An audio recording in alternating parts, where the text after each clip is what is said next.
నమస్తే, welcome to four sides TV. నేను రేవతి. సర్పంచ్ ఎన్నికల్లో ఎన్నో చిత్రాలు జరుగుతున్నాయి. చిత్ర విచిత్రాలు వెలుగులోకి వస్తున్నాయి. సర్పంచ్ పదవి కోసం ఆశావహులు కొత్త జిమ్మికులు చేస్తున్నారు.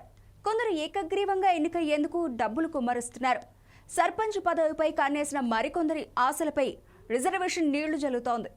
సంగారెడ్డి జిల్లాలో సర్పంచ్ ఎన్నిక ఓ ప్రేమ జంటకు అర్జెంటుగా పెళ్లి చేసేసింది. అది కూడా కులాంతర వివాహానికి కారణమైంది.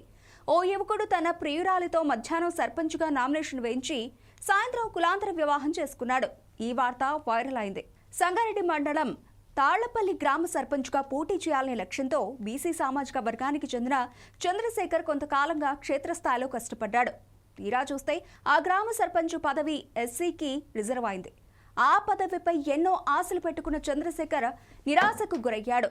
అంతలోనే అతనికి ఒక వినూత్న ఆలోచన తళుక్కున మెరిసింది. తను కొంతకాలంగా ప్రేమిస్తున్న శ్రీజ అనే యువతి ఎస్సీ సామాజిక వర్గానికి చెందినది. దీంతో వెంటనే ఆమె చేత సర్పంచ్గా నామినేషన్ వేయించాడు. సాయంత్రం యాదగిరిగుట్టకు వెళ్లి మిత్రులు శ్రేయోభిలాషుల సమక్షంలో పెళ్లి చేసుకున్నాడు. తమ కుమార్తె కనిపించడం లేదంటూ యువతి తల్లిదండ్రులు స్థానిక పోలీస్ స్టేషన్లో ఫిర్యాదు చేశారు. విషయం తెలుసుకున్న చంద్రశేఖర్ శ్రీజ దంపతులు పోలీస్ స్టేషన్కు వచ్చి తాము మేజర్లమేనని తమ ఇష్ట ప్రకారమే పెళ్లి చేసుకున్నామని తెలిపారు. తమను ఇబ్బంది పెట్టొద్దని తల్లిదండ్రులను శ్రీజ వేడుకుంది. బీటెక్ ఫైనల్ ఇయర్ చదువుతున్న శ్రీజ తనను గెలిపిస్తే గ్రామాభివృద్ధికి ప్రయత్నిస్తానని తెలిపింది. వీరికి బీఆర్ఎస్ కు చెందిన సంగారెడ్డి ఎమ్మెల్యే చింతా ప్రభాకర్ మద్దతుగా నిలిచారు.